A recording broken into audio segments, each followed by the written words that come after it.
Coach Allison here was going to take us to 4:30 Manitoba time. We're at 3:05 or just after 3:05 right now.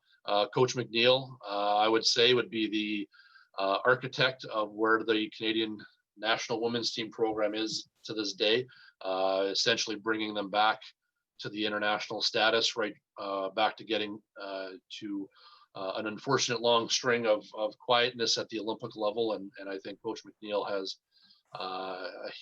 did play and continues to play a huge part of that in ensuring that our country continues to get represented at the international level, as it very well should be. So she's going to take the next hour and a half or so, of course, use the Q&A as there's questions that may come up during her presentation here. She's going to be speaking about the Princeton offense, concepts and modifications for high school. So I'm going to turn things over to Coach McNeill.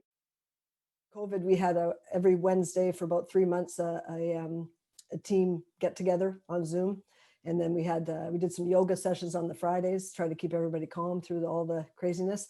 So it's been an interesting process, and I am lucky enough to be doing some mentorship through the Coach Association of Canada, and we had a professional development with Dr. Shauna Taylor, sports psychologist, and she talked a lot about talking to your athletes about being able to verbalize and actually, articulate what you've lost, but also to articulate what you've gained through all of this. And so not only is that good for the athletes, but I know it's been good for me to articulate the things that I've lost or feel a loss of, and the things that we've gained. And obviously technology has helped me there. I've learned some things there. One of the things is I don't know, many of you, this might be the same. The longest I've not been in the gym with an athlete since I was an athlete, starting in grade, 5 or 6. And so it was a really strange time to not be in the gym with anyone and to see that. And I can assure you, I don't know how you all felt, but I'll be okay, but it's hard. It's hard to not be in there with them. And luckily we're back here a bit in BC, so we're able to do some things with them. But I think it's been really difficult in trying to find that. But as I told Coach Michelle Sung, I said, my handicap's come way down because we've been golfing a lot. So there's a positive. All right, well, let's get to some things. I just put up a little bit of what I've done, and we'll skip on that, and welcome. And before I get right to my topic, I just think I've given a couple of presentations on leadership, and it was something that Basketball Canada had invited me to do a session with the basketball women's coaches, Canadian, that are in the program. And I've also done it with our mentor group, our female mentorship group through this Coach Association Canada. And I couldn't do this one without throwing up a couple of those slides, because I just think it's so important. We're seeing a lot of technical, tactical stuff, which has been great, fantastic, but I think there's also some things to consider. So I just picked out a couple. I'm going to hit them up, and then I'll move on to the Princeton stuff. But I think this is a really interesting thing. So I want to talk about autonomy, because I think there's many times where we're just so controlling of our athletes, and autonomy refers to people's basic need to determine and have control over their own behavior. Studies have shown that this can help with accessing skills by giving the athletes some control over practice and satisfying their need for autonomy. And while coaches control almost every aspect of training, the athlete assumes a relatively passive role. And there's evidence to suggest that granting the athletes some autonomy in the training process can significantly enhance their learning process. And I grew up in a time, I graduated high school in 1977 and off to university. And so late 70s, early 80s, and nobody coached that way. I mean, it was pretty dictatorial. The coaches I had ran the bejeepers out of you, yelled at you quite a bit. And I think things have changed, and for the better, and we need to give some autonomy. And according to the self-determination theory, self-determination motivation is most likely to develop when 3 basic personal needs are met, known as autonomy, competence, and relatedness. And we as coaches, we can help to create that environment for our athletes so that they can achieve their excellence, whatever that is. So autonomy, again, represents the need to feel personal control over one's actions. Competence reflects the need to feel effective. You're getting better, you're improving, you can do things on the floor. And relatedness represents the need to feel connected with others and a secure sense of belonging.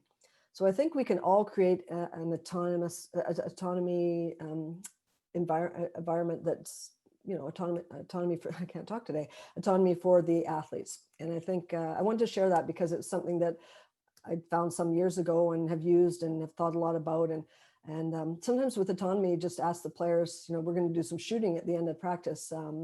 okay, you know, if you want to do this, go there, or do whatever, you need to work on something. So I wanted to share that just because I think it's in. All right, yeah, I just want to talk a little bit about sort of why am I talking about Princeton and where are we going with that? So July 1st, 2012, long time ago now, we qualified for the 2012 Olympic Games. We qualified on Canada Day. That's what was so special. One of the special things. We secured the last possible berth. And there were a lot of people that didn't think that this team could do it. And there were a lot of people across the world that didn't think we'd get there.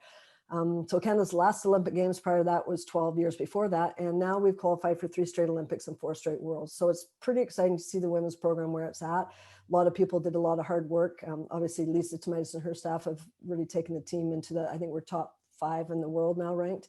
So it's really exciting. But I say this every time I do a clinic, and it absolutely 100% has to do with people all over our country doing a good job at the grassroots, at the university level, everywhere, because it doesn't just happen because a few people at the top do some work. So everybody has to contribute, but it's pretty exciting to know where our women's team are. And I never take a clinic and not take an opportunity to talk about our national team. And that was our group that qualified. And like I said, all those people in the black shirts, plus a whole bunch that couldn't be there, have made such a difference in it. All right, so why and how we modified the Canadian national team offense for our high school team. Well, first of all, I want to talk about my high school team just a little bit. I told them we had practice yesterday. I said, you're going to go on, I'm going to be talking about you at a clinic tomorrow. So they were pretty thrilled. We've been back-to-back provincial champions. I have a very good team. And we were undefeated both years in our province. But I have to give a shout out to Spruce Grove High School girls in Alberta because they beat us last year at the tournament in Calgary. And they didn't get to play in their provincials because of COVID. We did get to play in ours. So they're a very, very good team, and they did beat us. That's my team. And I just want you to take note of what I'm wearing. I'm on the right side, blue sweater, black pants. And then this year, I had to wear the same outfit because, you know, superstition. Some of us are a bit crazy. Same, I did change my shoes out, but the shoes were old. So that's our team. Also, we had 4 players over, not all on the same, well, they all played at one point in the same team, that represent Canada at the U17, U18 level. So Izzy Forsyth, Faith Tara Wallach, and Deja Lee. And one of the reasons I'm talking about that is just because I believe that our Princeton offense had a little bit with helping them to get there. They're not getting there because we run Princeton, but I'm going to explain, I think, how it can help develop your players. You have to have athletes to get them to that level. They're athletes, they put the work in, they do the training. You know, we try to help them create an environment where excellence can happen, but they create the excellence. So, but I did want to mention that because I think it's pretty significant that that those, because then we're not a prep school, you know, it's a high school. So, and there they are in their Canada stuff. Again, never passing on an opportunity to promote Canadian basketball and Canada basketball. All right, so I'm going to talk about good offense. What does good offense provide? It provides opportunities to score in various ways. And I've been suffering with some vertigo for the last 2 weeks, so I couldn't watch all the ones before me. So I'm sure Roy, and I watched a little bit of Sefu's, a little bit of Chris at the end, but I'm sure you've heard a lot of this stuff before and you know it. But one of the best ways is transition. And I would say my high school team, that's what we emphasize, trying to get out and run, scoring easily, scoring in transition, scoring before the defense is set up. One of the things I love to talk about is transition, semi-transition, and set defense. And to me, transition is when you have numbers. 2-on-1, 1-0, 2-on-1, 3-on-2, whenever you have advantage, that's transition. Semi-transition to me is what you have to teach your players to understand, is that when maybe all 5 people are back, but they're not organized. And so I still think that's attack mode. You need to get in attack mode, but that's if you like that, and that's if you have the right kind of players. But you know, teaching kids to attack in semi-transition. Maybe a defender's not in a passing lane. Maybe they're still have their back turned. They haven't really identified who's guarding who. Then I still would say attack. And then a set defense, where I'm still of the opinion that if it's a set defense, then you've got to move the ball and move your players. That's what you have to do in various ways, however you choose. But transition's key to getting some easy hoops. Cutting. I don't know any good offense where you don't cut. Now people will say, well, dribble drive, but there's movement, there's cutting, there's sliding. So I think you have to have some good cutting. Penetration. Having been a small 5'3" point guard, I'm a big believer in getting into the lane and penetrating. And I love to see players penetrate. They have to have that skill set and they have to be able to make good decisions. But penetration, I've always said there can't really be bad penetration. Penetrate and kick. So drawing defenders and kicking out, that good offense provides that. obviously. Post-ups, there's still a place for post-ups in our game. And I know the game's changed and the three-point line's been outstanding and exciting, but there are opportunities to get post-ups, and maybe you're not a great three-point shooting team. Not every team is. And so you've got to find other ways to score. And I sort of sometimes get a little bit like, what? Posting up is not old school. Posting up, 3 is greater than 2. No one's going to argue that. And you got to shoot the 3, but you also have to understand how you can score. Perimeter shots, obviously a three-point shot. Offensive rebounds. It's a great way to provide some extra scoring, provide opportunities to score. But also you have to make a decision between how much am I going to offensive rebound and how much am I going to get back and play defense. And that's coaching, that's decisions. And last but not least, getting to the free throw line. I think that's really, really important. So the Princeton offense, some of you might know a bit about it and some of you might not know as much about it, but it's pretty basic. It's a series of 2 and 3 player actions that run continuously. So as I go through this, you'll see what it is. And I believe here, the options in the offense are varied, limitless, and can be modified for your team's abilities. I had never, ever run Princeton prior to running it with the national team. I'd probably studied it for, I don't know, 5-7 years, just because I liked it. I liked the stuff out of it. And we used some of it. I used it with sets, but never really committed to it. And we've got a bit of a story there. I'll get to it in a bit about when we committed to it with the national team. And the offense is designed to be able to play late into the shot clock because there are consistent scoring actions in each phase that's executed. And I know immediately the first thought that a lot of people have when they hear Princeton offense is it's a slow down offense. And that is ridiculous. It can be, but what offense can't be? I mean, unless you move the ball. You could run horns and just go, okay, we're going to roll the first post down, we're going to pop, we're going to reverse, we're going to follow with the ball screen. That can be a slow down. And the Princeton offense was run in the NBA back in the day with Sacramento when they had Vlade and Chris Webber. Also, Lawrence Frank ran some with the New Jersey Nets. And that's a 24-second shot clock. So it can be what it can be. It depends on how you coach it. All right, so there's entries and there's phases. And this is the language that we used, and it might not be exactly the Princeton language, but I think that I want to pay homage to the Princeton offense because that's what I like and what we've used. And so we have entries. So we have away, and you'll see it when we go to the film. We're going to do a film session. It'll be kind of fun. I haven't done one with anybody for a while. Away, which is just we start in a 2-guard front in Princeton, but when you make the entry up the wing, the point guard cuts away and you get into a single guard front, which is kind of nice. And I really like that it's malleable like that. You can go single guard front, 2-guard front. Wings out, which is a dribble handoff and exchange. You'll see that when we get to it. A brush screen where we actually just cut through and kind of make a brush screen on the post to get her open at the high post. And then phases, there's so many, but these are kind of the ones we did with the national team. A chin, which is just a back screen. A strong side chin, which is a UCLA cut to a dribble handoff, which we'll talk about. An open phase, which is a 5-out. A 1-2-2 point, which is basically high post entry and then a screening action away, and then corner, which is similar to a kind of a screening action away, and corner over, and then a low post phase. So if you had a good low post, you can start with a low post phase and then play out of that. So hopefully I get a chance to show you some of that stuff. Before I get into this slide, sorry, I'm going to go back one slide. So when I was with the national team, we were on an incline. We knew we were getting better. We had gone to the 2005, I think, World Championships and finished, I'm going to say 10th. And so top 10 in the world, and that was pretty good. We hadn't been there for a while. And then we decided that we had to change some things because we didn't really, and then we didn't qualify for the Olympics after that. And we really didn't think what we were doing was going to be working, not just the offense, but some other things, right? And it's never one thing. You all know this as coach. It's never one thing that gets you there. I mean, it's the athletes, but we changed some offense. We brought in Roger Friesen, who's a great sports psychologist. He worked with our team. We had Chad Benson, who's a strength conditioning coach. We did some different things, and all those things contribute to being successful. And so you all know that it's what you do in practice. It's how your team gets along. There's so many things. But I think the Princeton offense was something that really helped us. And I had wanted to kind of convert the team to the offense, and I'll tell you why later. I have some talk about that. But our training camps were so short. We had no money. So, you'd have a 6-day training camp and then go play 8 games, and you'd have an 8-day training camp and then go to a competition. And at that time, we didn't have the training camps money, and we're able to do that. So at one point, this is just quite a funny story. And so I may have told some of you that heard me at clinics before, might have heard me say this.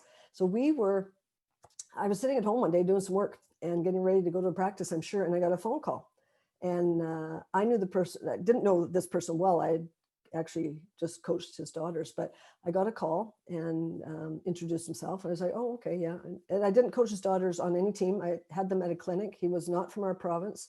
It was just a strange thing. And he said, I really like what's happening in the National Winter Teams program. I want to donate $100,000. I was not cool on the call. I screamed, and I was unbelievable. So when that happened, I felt like that was the right time that we'd have a long training camp. So I had to contact the players, and we had a 40-day training camp. You're asking professional athletes, some married, some in relationships, some with partners, some with other lives. I mean, they all have other lives. And I asked them to come in and stay in the dorms for 40 days and 40 nights and change things. And we did, and they did it. They committed to it. And I think their commitment to doing that and that donation of that money helping us to get where we needed to get to literally changed this program. I really believe changed this program. So the women's national team program, and it's been going upward ever since, a steady ascent. So that money really helped us. And that's when we decided that we would have the time and the energy and the commitment to change it. I made a PowerPoint presentation for the players, talk about how close we were at the Worlds and our turnovers and what we had to do, and talk to them about the offense. And at one point we're putting the Princeton stuff in. And remember, this is the first time I'm teaching it too, because I don't know, you got to be a bit of a risk taker, but I'd never had a chance to teach it anywhere. And our point guard, Teresa Kleindienst, Gabriel, who I've known since she was a toddler practically, she came up to me after one of the practice, said, Coach, it just seems like a bunch of sets. I said, I know it seems that way right now, but it's going to flow, and I'm going to teach it better, and we're going to get better. And then, they committed to it. And so I think it was something that really, really helped us. All right. So I'm just going to play a little bit of film here. And we're just going to watch it. This is when we were in China one time, and this is not playing. This is walkthrough, just so you can get a feel for it. So I think other than me putting up diagrams and me talking, I think seeing it really would be beneficial. So let me just get this going, hopefully. Yeah. Oh, come back up.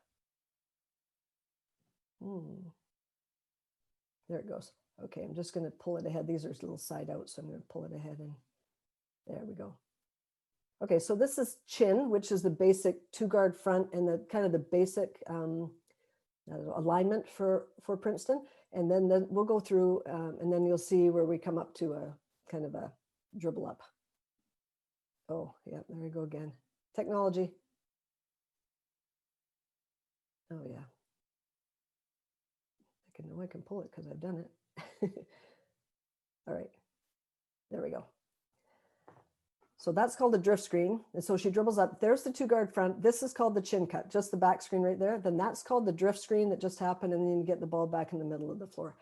With Princeton, yeah, there's patterns, but the players can decide at any time where to pass the ball and play off that. So this is the wings out entry, dribble, exchange. And this is strong side chin. So that's the UCLA cut, the dribble at, handoff, and then a flare screen on the offside. So it's 2 and 3 player actions that then build into a 5-player action and kind of includes everything. The spacing is great. And so and this is just, corner over, back up, and you get into a mid-high ball screen, which again, things flow into Princeton and you don't necessarily know what's coming. So I think that's an important point.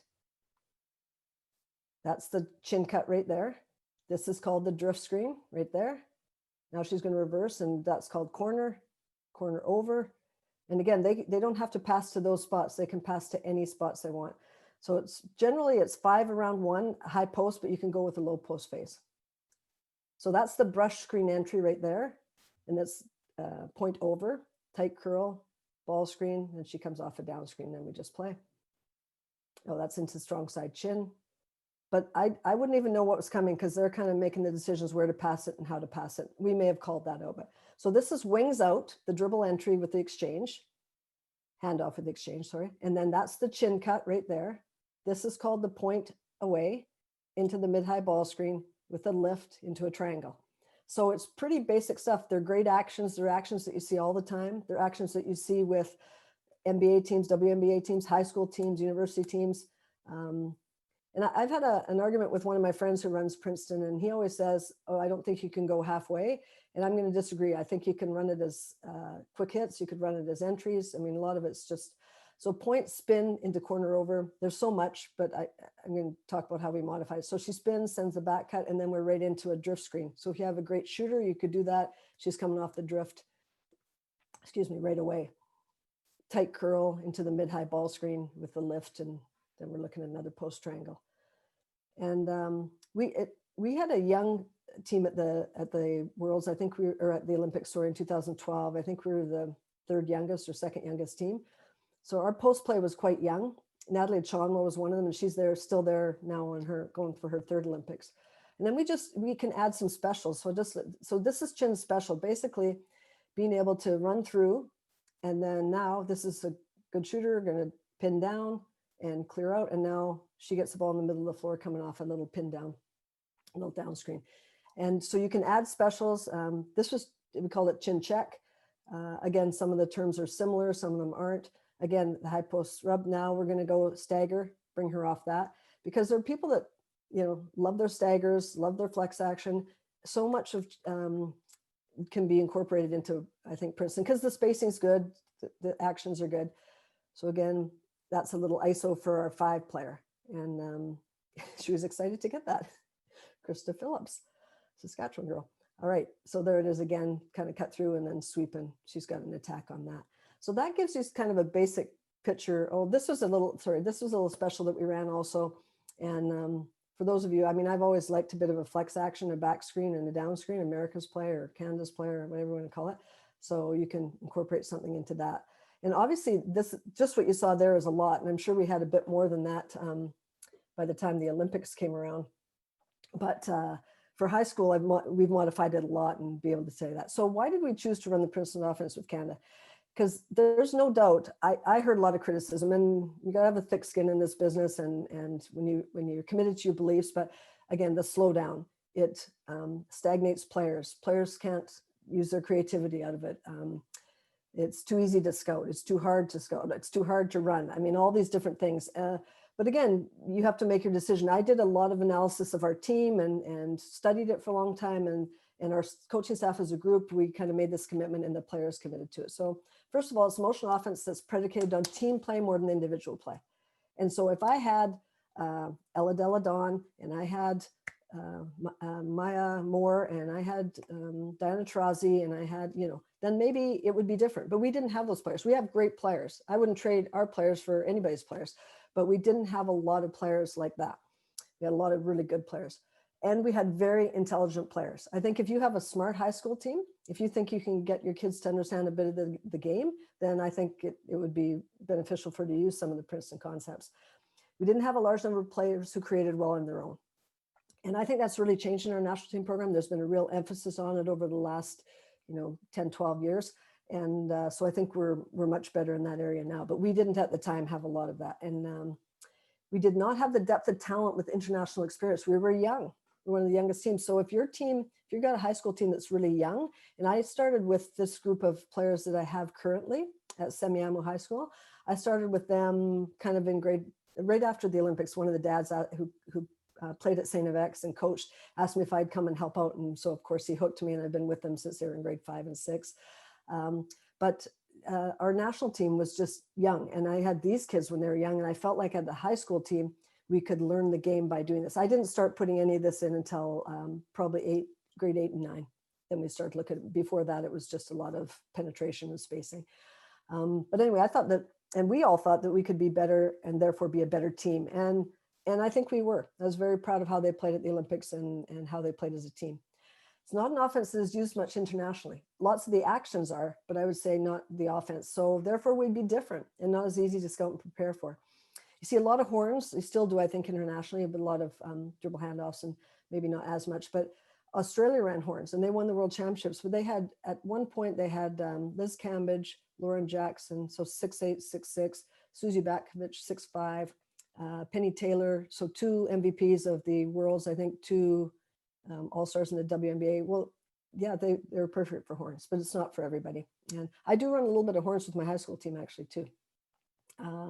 It's a great offense for our players to get back cuts to the basket, obviously, ball screen to help out our athletes to get penetration, and off ball screening actions and post ups, because we had big guards and we had good guards, really, really good big guards. And like I said, we were a little young in the post, but our posts were good passers. Natalie Chon was one of the most intelligent players I've ever coached. She's a phenomenal passer, great decision maker, and a complete team player, as was Krista Phillips, really good passer. So we were lucky there, and they fit the mold. I think it helped us to cut down on our turnovers, as our players knew where the next play might occur. They were making the decisions on the floor. It wasn't all just left up to one person making a decision or two people making a decision. And three, I think it's an offense that allows for reading and creativity, but has good structure and spacing. And, you know, I think there's lots of offenses. I remember my husband and I being down in Palm Springs, and we went to a clinic put on by the guy that invented dribble drive, and I'm forgetting his name right now, but and he did 2 sessions on 2 different days, and we went to both, and I really enjoyed what he did. And I mean, as a penetrating guard, I liked it, but I've never had enough players that could put it on the floor and make good decisions and hit the 3. And so, you know, you have to make a decision, something that's good for your team. So why did we choose to run it with our high school team? Well, I'm going to go through a few of those reasons, because I think if you don't choose to do Princeton, that's fine. I'm not trying to promote the Princeton offense. What I'm trying to promote is that you think about what's best for developing your players, for helping them to have success, because that's important, giving them some autonomy, some competence, and some relatedness in your team. And I think these are the reasons we decided to do that. Has excellent spacing for youth players. It's just so obvious where you're spaced to. It's so obvious where you should be. And then there's a little bit of confusion sometimes when they cut where they come out, but even that, they can't mess that up too much. And who cares if they do? Has a variety of actions. So actions that will prepare athletes for any offense in the future. So this is where I said, I don't take much credit for those 4 high school kids making a cadet and junior national teams. They've done the work, they have the ability, but they've also put the work in and the skill development. But I believe that they probably, I'm going to guess that they're on a little bit higher level in terms of understanding of the game, because we've done so much Princeton. And I'll go through some of the actions that your athletes will learn. And is it slow? It's slow. It's not easy to put in. And I think you have to just kind of see where they're at and how much you can add at any time. But I think it will help them if you have players that can go on. And even if you don't, maybe they're going to become coaches, right? And they'll know the game better. You can teach players the subtleties of how to cut, when to cut, and how to read screening action. I mean, I just find now, and I've heard this from other coaches with provincial level, junior, cadet, national team, kids come in, they don't have any idea how to read a screen or screening action. And we're doing a lot of ball screening now. I don't say that's wrong. It's trickle down effect, I know, from the higher levels. But I also go, is that the most enjoyable way to play for all kids? I'm not sure. And I don't know that our job is to make it enjoyable, but I personally feel like that is part of my job as a youth coach. I want to make it enjoyable. I want them to love the game. It can put players in many different positions on the floor, helping players to develop their inside-outside game. So when I first started coaching in the national team pool, I was an assistant with Tom Kendall with the junior national team. And then I was involved in a team that went to Russia with Christine Stapleton. I coached with her, and then obviously with Lisa Tomaitis for years. And we would often get players that had a ton of talent, but they were a 5'11" post player. And that's just not cutting it at the professional and international level. And you may never have one of those players, and that's fine. I got really lucky with this team. We've developed together, and and lots of other people coach them in youth and help them and develop them. But I have a Tara Wallach. She was on the cadet national team. She's about 6'2" now, and she was kind of thin and small, but a little bit bigger. And then a couple other kids and I just don't play them in the post. They play all over. And I think I've just committed to that and developing their inside-outside game. And I think the Princeton offense really helps here. But we have a chance to duck Tara back in, to get her back into the offense. To get her inside and outside. Promotes team play at the youth level, helping to develop many players, not just one or two. And I think that's important. We don't know who the better players are going to be as we go forward. And we want to keep all kids engaged. I always tell a story about my nephew who played basketball in high school. And Ken Shields and Kathy Shields had a huge influence out here, as they should have in BC. And so they ran the UCLA high post offense. So this high school coach my nephew played for ran the high post offense. So when he was in grade 8, my nephew was an early mature on my husband's side, and my husband Mike's about 5'8", and so he was there. So they stuck him at the high post, and he played grade 8, grade 9, and then he quit in grade 10. And he really liked basketball, and he still, he was always a bit of a sports junkie and a basketball junkie, but it's no fun if you're just setting a high post screen all the time. So at the youth level, this allows a lot of kids to do a lot of things. Opportunities to play one-on-one and create off the dribble, they're there. You have to teach them, and it's great spacing. So, it's spaced high, and the wings have a lot of opportunity to go baseline in or middle. So you've got a lot of opportunities to do that. And it develops passing skills in all the players. I've really found that, that I think kids learn how to pass in this offense and have to, and everybody's got a bit of an opportunity to handle the ball. And that's good. You can, though, within the offense, you can make sure that you have certain kids coming off certain screens, but I just haven't really done that because I want all the kids to kind of learn how to do it, how to play. With the national team, we're a bit more specific. So Kim Smith, who's still playing with the national team, still playing in France, and this would be, I think, coming up on her 3rd Olympics along with Natalie and Miranda AM. Kim, she knew that sometimes when the ball came to her, she would reverse it and come off that drift screen so she could get a shot. And I've got some clips of that, and we'll show it. But I really feel those were the reasons that I chose to kind of do it with this, with my high school team, and starting. We might have done a little bit of it when they were in grade 7, just sort of starting to some of the cutting action, but and dribble at back cuts we started early. A little bit handoffs we started early, but not in a structured way, more in a just, okay, you have the ball, you can dribble at her, you could dribble at her and hand off. You could dribble at her and hit her on the back cut, those kinds of things. All right. To have a little drink of water as the throat goes. All right. So 3-on-3 offensive concepts that can be taught through the Princeton offense. There's so many, and I know these can be taught in other ways, but I think the Princeton offense does a great job of doing this. So back cuts, and dribble handoffs. That action is all there. So even if you get into what's called an open phase, which is the 5 out, a point, 2 wings, and 2 people on the baseline, right from that spot, you can dribble at, they can back cut, the next one comes off a DHO, a dribble handoff. You can, anytime, you can pass and cut. If you just feel like you have an advantage, you can pass and cut, and we can get back into it. Often with the high school team, I'm saying, okay, if you don't have anything and you can't penetrate, then dribble it back up, get a 2-guard front, and we get right back into the chin, the high post, or the chin cut, not the UCLA cut, the chin cut. So that's pretty easy to get into. And if I was doing I am doing high school, but if I was doing high school again, I would definitely start with all the back cuts, the dribble at back cuts, because teams can't overplay you then. You're going to get something if you teach it well. And then if you have the ball movement and people decide they're going to sag, we saw both this year. We saw a lot of zone, a lot of triangle and 2, a lot of box and 1, but even so, when we did see player to player, man to man, we had a lot of players getting easy layups off a back cut. And as soon as that happened, the teams started to be worried about getting out and really pressuring. So now pressure teams are sagging, and now you get to really move the ball easily. And it even happened at the higher level, but I noticed it really happened at the high school level. And again, I know we have some very good players. So playing off the low post, this is something that is taught through the Princeton offense, because you have to be able to. So if we enter to a low post, and we don't use the low post phase with our high school team, but in transition, we run someone to the front of the rim, and then we can play off that, and then they get out. Or if they're the high post, they will circle up to the high post. So Laker cut, if I pass into the high post and then into the low post, and then I cut kind of through the elbow, and then people fill, you'll see it on some film. And then we can also pass the low post and go screen at the elbow. And we can also pass the low post in space or relocate.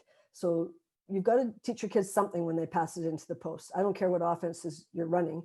And again, that's why I say it doesn't have to be Princeton, but you've got to start to teach some of these concepts so that kids know how to play. Screening actions. So point over, point away. I showed them sort of a thing, but it's basically coming together at the elbow and then making a decision on how your defender is playing you. And there's so much reading in Princeton. I think that's why if you have some bright kids and they want to play together and they can make each other better, it's a pretty good offense for that. Back screen action, that's the chin cut. And I remember when Renato Pasquale, I don't know if some of you remember when he was working for Canada Basketball, and he came through all the provinces and did some coaching, an Italian coach. He'd been with Benetton, I think. And he, anyway, really good coach. I've taken so much from him over the years, especially down to the youth level. And he said the first screen that you should teach is a back screen. And at the time I was like, really? You think so? And I do, because I think it forces, first of all, you'll get a layup. You'll get a layup if you, if the defenders don't help or don't switch or don't do something. Even if they switch, you might get a layup on a slip. But also I think it's an attacking screen. You're getting someone going to the rim and you're getting someone coming away from the rim. So first cutter to the rim, second cutter out. It's just good action. And that's in Princeton. A high post rub or a UCLA cut. I think that's always a good action. Dribble at flare. So, sometimes when we're just playing and I haven't like the play at my high school practice, maybe we're just playing 4-on-4 or 3-on-3. They'll just out of nowhere, someone comes dribbling and they want to communicate and they'll step in and set a flare. It's just, I mean, I'm always quite amazed at how well they do that. Where am I? Mid-high ball screens, those come naturally out of the offense, and mid-high ball screens spread. So some at the top getting a ball screen and the others all spread. And again, if you have great shooters, that works. If not, you can just teach a little ghost cut or cut in behind, or you can, I mean, there's lots you can do with it and modify for your own team. All right, so this is a little bit of film, and I'm thanking my husband for the film because he's the one that did it all when we were with the national team, and I want to share some of that. And this is over time, so you'll see, I think we're better, as you can see when we get to the Olympics, we're running it better. And it's quite a bit of film, so we'll kind of work through it. And if someone has a question, you could throw it to Adam, maybe he could throw it to me. If you wanted during this, we could also stop. So it's our national team offense. And again, we'll go through kind of the phases, and at least we can hopefully see it a little bit. So there's an away cut, and now that's a point. Now she rejects it. They tried to switch that one, and now we're going to slow it and show it in slow-mo here. So that's an away cut. She enters, we get the point guard out of there, which I really have always really liked. And now the ball moves quickly, the high post moves up. Things run through your high post a little bit. There, she reads, she back cuts that. They're talking about the switch. We get Kim Smith a wide open three.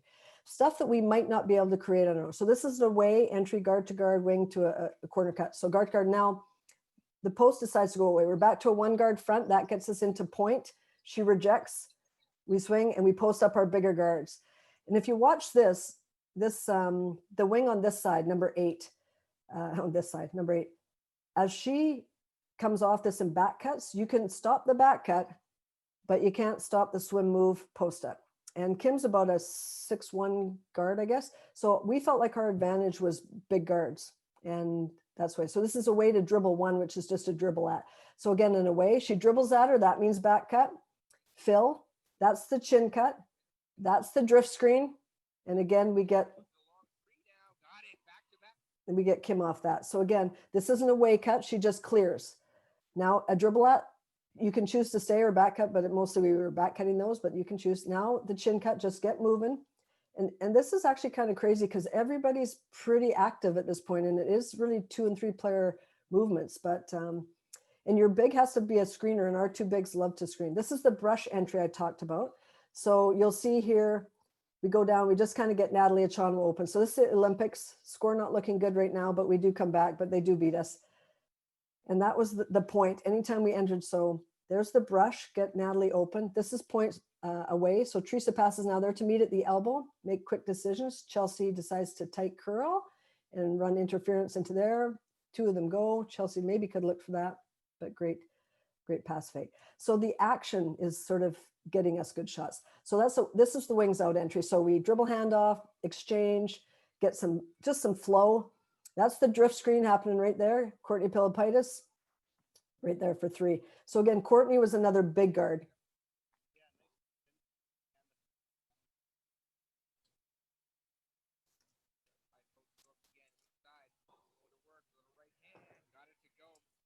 So that's one of the things that we were very lucky to have is we could post up, I would say most of the times we could post up 4 out of 5 of the people on our team. And so we could take it down low and kind of get some shots. And we had some 3-point shooters, but I wouldn't say we had a ton. But when you have an opportunity, so in that situation, we go high post, we duck in someone that's playing the 3 or 4. So there's the chin cut again, the drift, and then there's an opportunity to go one-on-one. That's what I was talking about. So here, everybody's moving. Yep, get that. The ball reverses. That's a chin cut, the first high rub, and then drift. Now everybody's kind of in an action where they're falling asleep, so you can have an opportunity to penetrate. So those were kind of our entries. These are our phases. So low post phase, kind of getting it into the low post. Pass goes in. So Natalie cuts, everybody fills. And meanwhile, while everybody's moving, and I'm going to, because I know I sometimes watch this film or I go over other film and I'm going, well, that's just bad defense. Well, partly sometimes bad defense. And China, they beat us at the last World, so they're not that bad at just this past Worlds. But sometimes with all the movement, and it's different movement, it's not the same movement as every team in Europe or every, you know, it's a little bit different, then teams aren't kind of expecting it. And I think internationally, you hear people talk about this, there's so many different styles of play. And I think about high school, and then, you know, back coaching high school now, and since I've been grade 8, 9, 10, 11, this is my 5th year with this high school team. And it's the same thing. Like we see a lot of different stuff. I mean, it's not like international play, but it's a lot of info for high school kids to pick up what all these teams are doing. So, and I think this was the case here with Princeton a little bit. So again, pass into Kristen Bugard. And she's just going to take, and then this, because Michelle Plouffe's moving, there's a lot of like, well, you got to guard yours. So again, this is low post phase to point. So our low post, then she kicks it out and she flashes high. And I like it because there's good movement. And you really have to have someone denying the ball. Away, low post phase, fill, kick out. Kim knows to come off a drift. But in this situation, so that was Chelsea Oberry who passed the wing. Now she's cutting away. That's our away, right? So easily away cut. But our low post isn't being guarded. And the woman guarding our low post right now is Wei. She was not playing for China anymore. I think she's about 6'8", 6'9". So we're not going at her a lot.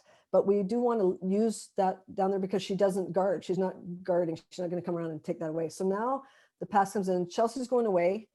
Michelle Plouffe, who passed it in, she's making a cut. So we've got right now have all 4 people moving. You have to guard them. And so it's hard to get a double down or a trap on the post. And then number 5, Teresa, she's going to fill and Kim's going to fill. But look where they fill to. Such great spacing. They fill out wide. And it's really hard to deny hard when your spacing's like this and the ball's moving. So now this situation right here, Kim could do anything. This is where I think people that haven't run Princeton thinks, well, they have to do this. They don't have to do that. This is all player decisions. And so she could go, Kim's smart. She knows she shoot the 3. She knows Chris is a good screener. And we talked a lot specifically to her and our other good 3-point shooters that use the drift screen more than others. So some players had to curl the drift screen because they don't shoot the 3. Curl it, get us into open face.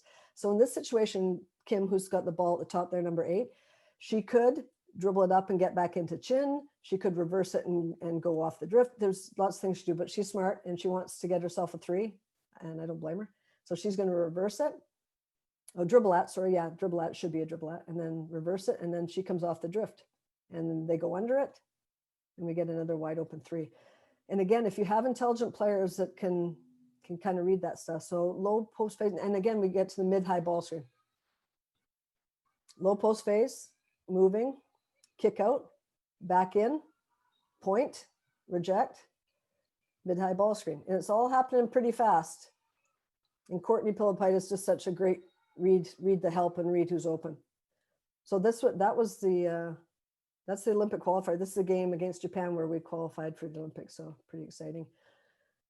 And again, the ball doesn't stick in anyone's hands too long.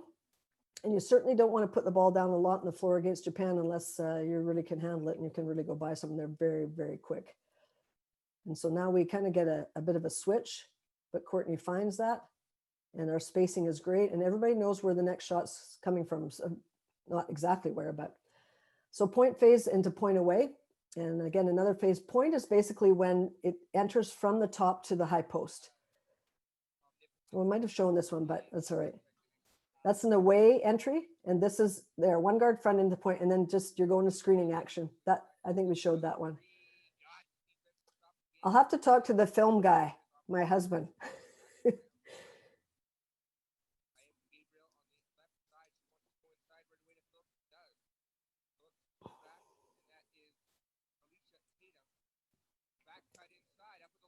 And I just love that one because the patience there to, we didn't really have anything good, but we end up with a layup with someone cutting. And again, if your team's a great 3-point shooting team, if you're the Golden State Warriors, if you're whoever, then great. But we were not. And I think we were, like I said, intelligent, and we passed the ball so well. All right, so here, this point away, you reject the screen and skip past the cutter. And I think we've looked at this one, but it's worth looking again. So this is an away cut. We get into a one guard front. That's the point. And now Kim back cuts it. We skip it. And we did that a lot with our big players. Michelle Plouffe was about 6'3", I think, and she played on the perimeter, and we could do it with her. She was young at the time. She didn't play as much, but Kim Smith's big. Lizanne Murphy was tall. Courtney Pilpaitis was a 6-foot guard. So we were able to kind of post up some of the smaller guards and use that to our advantage. And again, I don't think that's really hard. Again, teaching triangles. Point away, and we did a lot of tight curling. So Shona Thorburn with the ball now, she's coaching in France now. She's retired from playing, but she sees some disorganization, sees that we really don't have anything. You can see Japan really sagging here, which they start to do. And they're a high pressure team, but we've got a couple back cuts, and now we're moving the ball, and they kind of lost their intensity a bit, pressuring the ball. So Shona gets us back into Chin. So the 2-guard front. She goes hard off that cut right there. Now that's the point phase. So now Shona's going through. We're into point phase, meaning now there's a 3-player action between Miranda AM, who's got the ball, and the 2 that are going to screen. And in Princeton, they talk a lot about 80% of the time you should reject the screen, which means back cut it, or you should tight curl the screen, not just accept. And your players are going to want to accept because it's easy. And they're not used to tight curling, and they're not used to back cutting.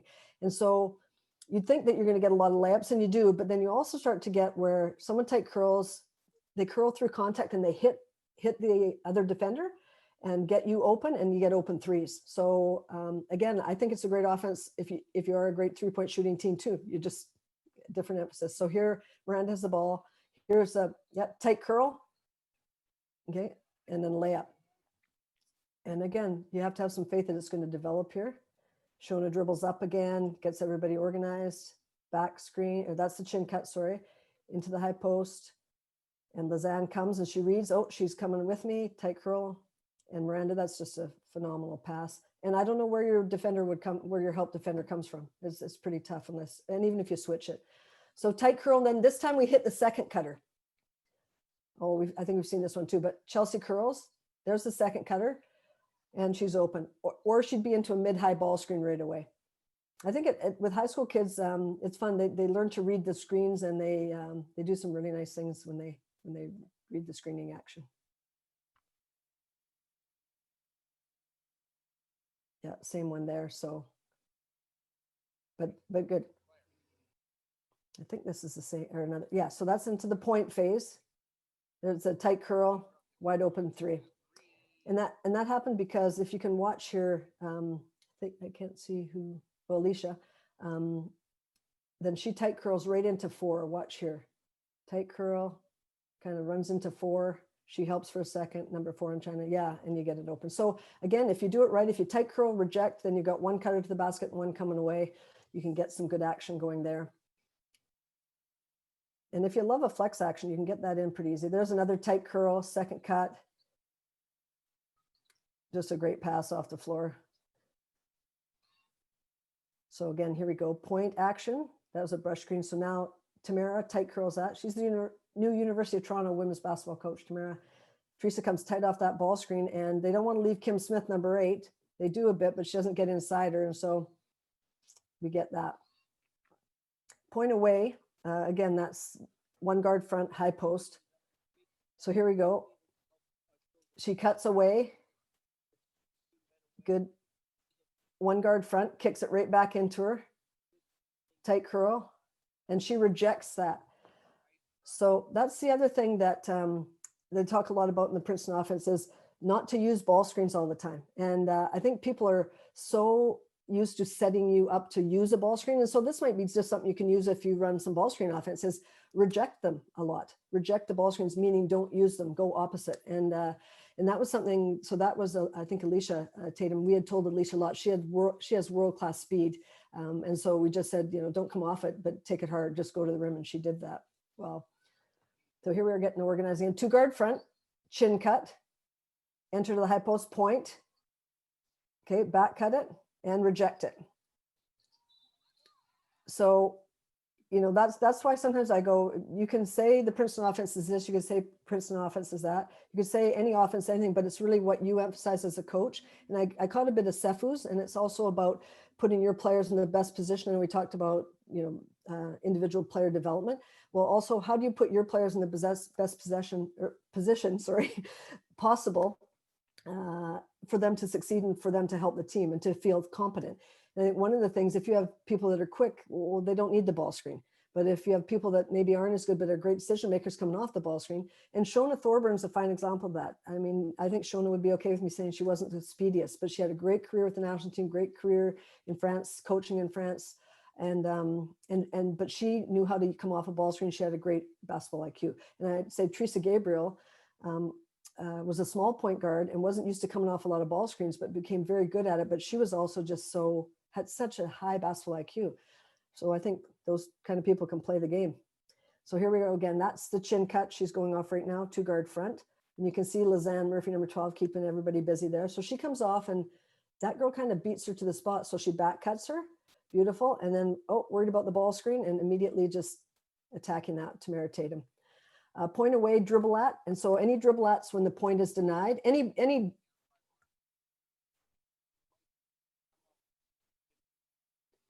so here we go. She rejects it. Good. Dribble at, back screen or back cut, sorry. And I think that doesn't just happen. That takes a lot of work. And that's why I was saying, I'm going to pause that for a second. That's why I was saying when you are, working with your high school team, regardless of what you do, I think you have to spend time on back cuts and dribble at back cuts, especially teams that really like hard deny. So I've heard different things, and I'm sure there's something, but I've heard people say, don't deny in Princeton, let the ball move, just sag. I've heard them say, switch every screen at the elbow, just switch those automatically. And you can see we've gotten threes when they switched. I've heard get really physical, bump the cutters, and probably physicality is one of the things that does throw off some timing, but that's of any offense. And then I've heard people say, keep it out of the high post. Well, again, if you try to keep it out of the high post, the back cut, dribble at, you can fill. So I think you have to have solutions to what defenses are going to do to you. And so regardless of what you run. And again, this is one of probably, Krista Phillips and Natalie Achon were such great passers, and Kim Smith, such a great cutter.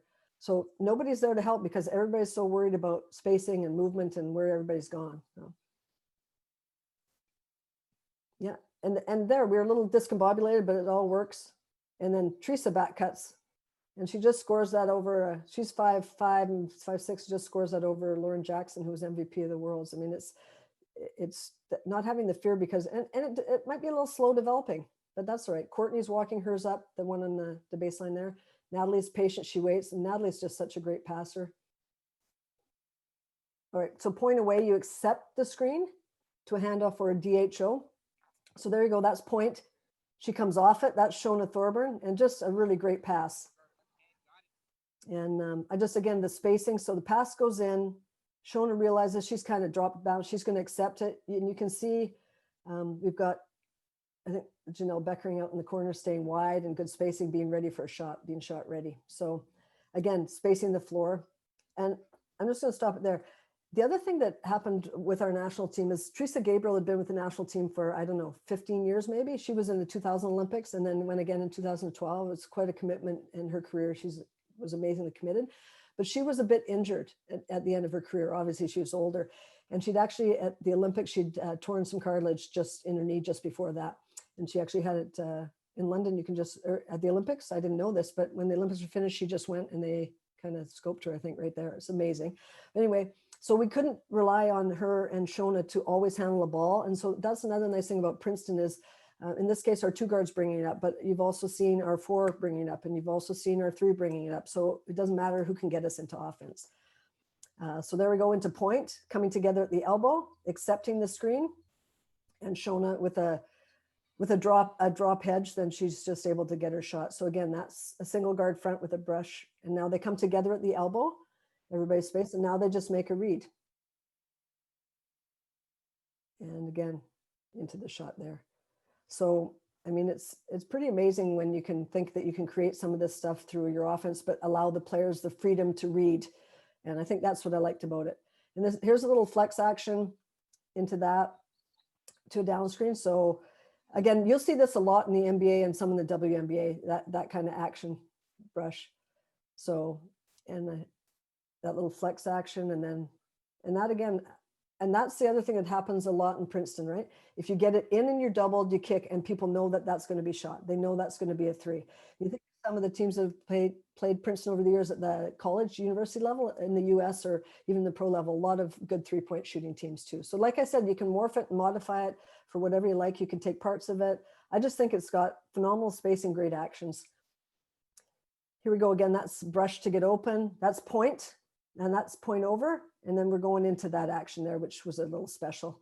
And then we get a ball screen, and we'd all love to have this one back. But that was just so super executed. So point over, good. And then we're getting the flex action and the down screen and a good read. And then patience, and we space out on the offside. Everybody's reading, spacing, ready to play. Liz is smart. She makes a little cut to get some movement going, keep everybody occupied.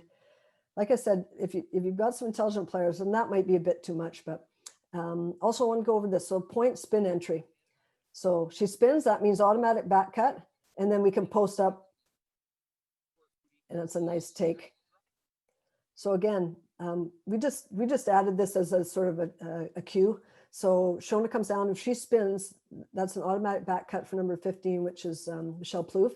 And she's a big wing, so we're going to cut her down and post her. But as you can see, we post her and they're fronting it, and it gives us a screen to just get to the rim. And so I think it's Alicia Tatum that attacks off that. So back cut. And she can't get it to her, but she realizes there's a screening action there, basically by posting. And then chin to point is sort of the two phases I would say you want to get to with your high school team or with a younger team. But this is a corner cut. And so now back up to chin, get it organized, and then into point. And again, none of this is scripted. This is not scripted. They're just playing. They're making decisions on where to pass, how to pass, who to pass. And then they're playing out of it. But they know the phases and they know the entries. And we tried to change up entries. And I'll talk a bit about the high school team, how we modified. So dribble up, back into chin. 2-guard front, we're into chin unless it reverses. And then we meet. Now we're not meeting at the elbow, quite disciplined enough there, but that's just a great cut. And then Lizanne Murphy coming off and making her read. Yeah, really good, and gets into her mid-range jumper. So that, again, you can always get them to get back up into chin. If you can talk to your players about how do you get back up in chin. So here we go. And again, Kim, point. Lizanne cut, coming off the mid-high ball screen. Look at the lift and attack. So again, ball movement, but again, I believe there's a lot of room for creativity and a lot of room for decision-making, but you're not dribbling aimlessly, that's for sure. You're not going to be doing that a lot.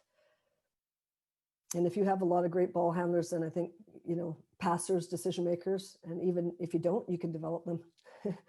And I won't say the offense won't develop them. I have to give full credit to the players. They're the ones. So this is specifically a bit more on the chin phase. And so dribble, get a 2-guard front. Okay. That's the chin phase. Kim rejected that one. And again, another opportunity to penetrate if you have great penetration. And as I talk further, we'll talk about kind of how we break down what you want to do in practice. I think I still have good time. One thing you want to do is you want to work on penetration principles. Where are you going to move off penetration? How are you going to play against defenders? Because there's opportunities to put the ball on the floor here, not mindlessly and not aimlessly, but there's lots of opportunity. And when you do that, people have to move to the right position. So again, you'll see here. So Kim goes, we're disorganized, nothing's there. Let's get into our 2-guard front, high. Natalie knows immediately because she's got basketball IQ. Lizanne comes off that drift screen, and while everybody's occupied, you have an opportunity to penetrate. And that's Tamara. Chin phase when the cutter fades. Yeah. So there's the chin cut right there. And now if you can see where Tamara, she's at the top of the key, she just came off, that's called the drift screen. And when you're teaching the drift screen, if you're going to ever use that, and you can use it in different ways, you are absolutely going to have to get your back to the middle of the floor, the screener, so that you can get the ball right in the middle of the floor. And you can see when they're setting up for that drift screen, they're taking their defender to the elbow. And it's kind of it's a weird movement. It's not something that you do in a lot of other screening actions. And it's funny watching the NBA players, I saw some kind of drifts and flares that maybe they're making a comeback, I don't know. And then again, putting one of your best athletes in the middle of the floor to attack the rim, I think is something that you want to find ways to do. So again, there you go off that. That's the drift screen there, Tamara coming off that now. She's backpedaling out and immediately she's in the middle of the floor with an opportunity to attack. And they don't, if you have a good perimeter shooter, 3-point shooter, then they don't want to do that. Okay, so there. I get a long 2, but that still counts. But probably would like the 3 there, but I think it is what it is, and players have to make their decisions out on the floor. So that's, yeah. But again, good screening action. And one thing about the person at the high post, they don't have to be a great scorer. If you have a kid there that has good IQ, maybe not super great scorer, they can still, so there's that drift again. And now we're attacking. And I don't think Kim Smith, who just scored, would mind me saying she's not the quickest either, but if you give her an advantage, and Princeton creates a lot of, advantages for people. So there's another quick advantage. And then the players have to decide on that, we're all about creating those little advantages that turn into big advantages. And so this is that drift screen. She walks through to the elbow and then kind of comes out of that. And now she could shoot it, she could drive it, she could reverse it and cut, like it's their decision. When the cutter fades, the drift screen and then wing entry. So if you don't like it. So in this situation, number 14 gets the ball, Chelsea. Yeah, and she comes off the drift here and she doesn't like what she has. They switched it, there's no opportunity. Okay, just reverse. She cuts through the corner. Everybody else kind of just waits. And then now we're gonna go corner over. And again, Kim's back cutting that one. Shona opens, really nice. And then coming off that ball screen, we get some action there. And again, you've got an opportunity. Shona's not quick, but she's so good off a ball screen. So we help her. We give her an advantage by giving her a little bit of a ball screen. Again, that's the drift we just saw. Chelsea cutting through. This is corner over in action. Tight curl, second cut. Yeah, coming off the ball screen. That's a lot of action. You have to be a pretty good defensive player and team to keep up with that at any level. And again, that's a lot. I know it's the national team, but yeah. Drift and slip the drift. So that was a chance. You have to teach your players to slip screens. And like I said, lots of times in Princeton, you're really encouraged, and I think this could be carried to other offenses. It's not just Princeton, but you'd be encouraged to reject ball screens, off ball screens, tight curl them, reject them, slip them, so that you have different movement. And I think this can also be incorporated into practice where you can do a lot of your shooting drills where you're just getting reps and maybe with a slight challenge, or like I think Chris talked about it, like or Safu did, contextual interference, how much you're going to have. Well, you can do it off all of these actions, right? And then you're practicing shots that would be game-like and a little bit more. So here we go. That's the chin cut right there. Then we enter high. Oh, we reverse on this one. And again, their decision, Courtney Smart. So that's a beautiful drift screen. They switch out. So Nat immediately realized she's got a small and she has a bare shoulder. So she's going to slip that screen, kind of a timely hoop. When cutter curls the drift. So again, not everybody can shoot that. So we told some of the players. So again, different ideas on how to handle an action. And I think that is okay even at the high school level. You don't want to put kids in a position where they're not comfortable, they're not competent, and they don't feel like they can succeed. So a little bit, I'm thinking, we've told players that with our national team and with our high school team, if you come off that drift, you're either going to drive it or you're going to reverse it. You might not take that shot. That's not your shot. Keep working. So here we go. So again, Kim comes off the drift, but they guard her tight. And so she curls it. And I don't think they expect Kim to curl it because she's such a good 3-point shooter, but she's also quite possibly the best I've ever coached at reading a screen and changing her pace. And yeah, like right there, just kind of understanding what to do off that. So again, yeah, those are layups, but they get teams start to worry, they start to sag, they're scared to, switch. And so again, I think the biggest phase is if you can get chin, this one right here, cut, drift, and then play, you're probably in pretty good shape. That's going into corner. That's a lot.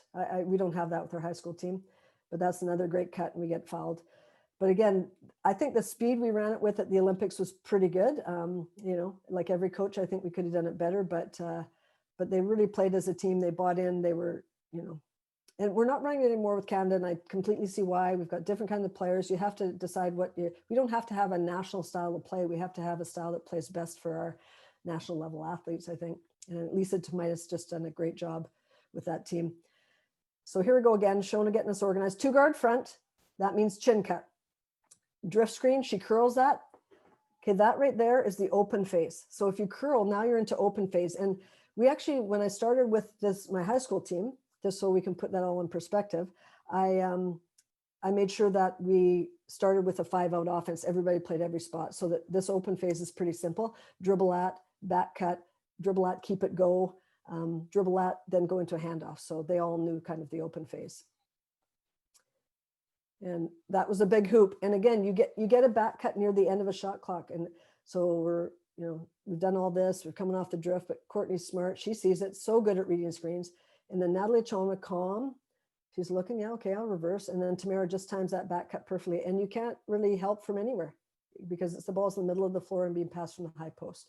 So, yeah, and I know I'll do one of strong side chin and then I'll move on because there's a lot. So wings out to a strong side chin, meaning we've always reversed it and run off the chin cut. This is a little bit different. So instead of reversing it, Kim goes to the strong side. That's a high post rub. That's a dribble at, and then you can see there's a flare screen on this side. And again, we get a little jumper, but we also have the flare screen. If you can see on this other side, it's Natalie Chonwa out screening for number 14, Chelsea Aubry. But you have to time that with the dribble at. This could be a little set if you like that action. And I've seen some really nice dribble at flare action to get yourself a 3, and then obviously teaching your players to slip that. But what we get out of that is what we get out of that. So pretty good. Okay, I'm going to just quickly move to a couple little things. So modifications for our high school team. 2 entries, that's all we had. A wings out and a reverse. So you come down, you dribble handoff, or you just reverse and go into chin. Simple. If we have a season this year, then I'm going to probably add the brush or away. Probably away because I like the movement. Where am I here? We had only 4 phases. We had the chin. It was the first one we put in. And we played out of that. We did the strong side chin, so they knew on either entry they had stuff to go to, and they could decide for themselves, or they could enter and then dribble back up and go into chin. And we had point, which is getting into the 1-guard front with the screening action at the elbow. And we had the open phase, but we had that from really probably grade 5 or 6, where we went 5 out. Yeah. So that's what we did. We modified it, just a couple things. And again, I think I have a really bright team, and it took time to get those entries in. But I'll say this, my team mostly plays great defense, rebounds and runs, and half court offense is a developing process. But I really wanted them to be aggressive, to run hard, and to, just play aggressively, defensively, try to attack in transition, and then we'll build on that. So here's kind of, if you just look, I'll just go quickly over that. That's the chin action, the drift screen, and drift the curl, curl the drift, sorry. Those are kind of what we did immediately with our high school team. Those ones right there, and everybody playing every spot. We had 3 or 4 different people that could play the high post, and I played different people there because I wanted them all to develop inside and outside. Chin to open, that's when you curl it, and we did that. And then open phase, the dribble at, back cut, and or dribble handoff, or however we kind of make that work once in this case, the 5 gets the ball. Strong side chin. Basically, however we get into it, we could just go to that side and go right into it. So that was our direct entries with the high school. We just could enter there or reverse and go. So no other entries. And then strong side chin is pretty simple. It's just a cut, a dribble at cut to handoff. And then point away. We got to that this year, last year, grade 11s. And then that's the only other one we got. And then we got to tight curling, middle ball screen. So we really only got the 3 phases, and it looks like a lot, and it took a little bit of time to put in, but not as much as you think. And then last summer, I did a little club team with some of our high school players and some others from local high schools that just stayed locally and played. And we actually got all 3 phases in with them because they were pretty bright. And I think having 4 of our players helped. All right, so things we do in practice, lots of 3-on-3 with the various actions: dribble at, back cut, swim move, chin cut, back screen, post up, duck in, high post rub to dribble handoff, all the stuff we've talked about, high post entry to elbow screening action, dribble at, elbow flare, and mid-high ball screen spread with a lift. And how do we structure practice? Well, spacing, cutting, back cutting, and passing every single day, and usually with defense. So 2-on-2, 3-on-3, 4-on-4, all those actions. And so I got a great note after we won the BCs this year from a former national team athlete that I didn't coach. She's older than me. And she said, I loved watching your team play. I loved how you had some, I think she said sets, some structure sets, but she said, but they just played. And I think that's because we've done so much 2-on-2, 3-on-3, 4-on-4. And I would say we don't do as much 5-on-5. Penetration principles every single day in some form, every single day. I just did it. We had to practice on Thursday. We did all our shooting out of penetration principles. So baseline drive, baseline drift, follow 45, drive at the low post. What do they do? Like just all the penetration principles that I'm sure most of you know. So whenever someone drives, how are we all moving? You're reading your defender. It might be if they, turn their head, you're back cutting, but like you give them some options, I guess, and they can figure that out. But thank you. And I thought I might leave a little bit of time for question. We have 10 minutes, Adam? Yeah, we're about 10 minutes to close or so. There's one question that Kirby Shep put in the Q&A here. You put it in about half an hour ago, so you may have addressed it, but okay. I'll read it off here. So he's interested to hear about some of the subtleties and fundamentals of teaching things like dribble at, back cuts, dribble handoffs, split action, etc. So you may have addressed some of this, but some of the fun, I guess, the subtleties and fundamentals of teaching that. Right. Okay. Well, that's great. Good questions, Kirby, of course. Well, first of all, dribble at back cuts. Everybody thinks it's just pretty simple, but it's not. Timing is crucial. The cutter cannot leave too soon. You have to work on the little bounce pass, the pocket pass coming through there. You don't dribble at your teammate. This is for youth kids probably do it the most. They dribble at their teammate, but you should be dribbling, especially if obviously it's a denial and you want to get a back cut. That's why you're dribbling at them. But you dribble at so if they're denied, their baseline butt cheek, you dribble at that. And that way you're closing the gap, but you're not getting too close, and you're giving your defender time. And obviously then you've got to hit them early so the help side can't come. I mean, it's really not as easy as you think. It took a lot of time with the national team. Like they didn't do it naturally. I don't know if our Canadian kids do now, but they didn't do it naturally. They didn't, when someone dribbled that, and they didn't back cut if they're overplayed. And maybe that was our fault for not having taught it earlier. And I mean, you're so busy trying to get ready for competitions with very little training time, but they bought it. And so I think those are some big things where you drive at. And then also just obviously you've got to space out and come like you might be coming off for a handoff, and cut with timing. So that's so you hold till they come at you. That was a big thing. With the back cuts, with the handoffs, we never, and I've never taught this, and I know it's just a variance of opinions, but I don't like stop handoff. It's not dynamic enough for me. So we practice flipping the ball, and people are, well, you're going to turn it over. I can honestly say at the Olympics, the Olympic qualifier, I don't remember one single turnover on a dribble handoff because we flipped it. We're not going to flip it if they're not there. I mean, they're not going to come on a dribble handoff. No, it might happen in high school, but I actually don't think we've had too many in high school either. We've also taught our high school kids a lot. One of the subtleties, obviously, is just you're coming on a dribble handoff. If yours is not in front of you, go. Don't even hand it off. You just go. So we've done some of that. I think a couple of the subtleties I talked about handling a mid-high ball screen, that we reject those a lot. So instead of using the screen, you're actually going to go opposite. And that usually puts you in a position to play penetrate and kick with one player, forces the help side defense from the far side have to come all the way over, which you've been in the middle of the lane. So they've been close, when the ball's in the middle, there's no help side, basically, I guess what I'm trying to say. And then on any of our screening actions in point, we definitely had some talk about that, but back cutting and tight curling, I would say 75 to 80% of the time, and accepting very little. And I would say, we told Miranda AM to never accept. She didn't handle the ball. She's a post player. And especially when we had her, she's really developed being over in Europe. But, she didn't handle the ball with her left hand and hadn't put it on the floor, hadn't played in the perimeter. Chelsea Aubry, the same. She played at Nebraska and played some four. She could shoot the three, but she's not going to come off wheeling and dealing. So some restrictions for some players based on their skill set. And I also do that at the high school level. And hope that answered that.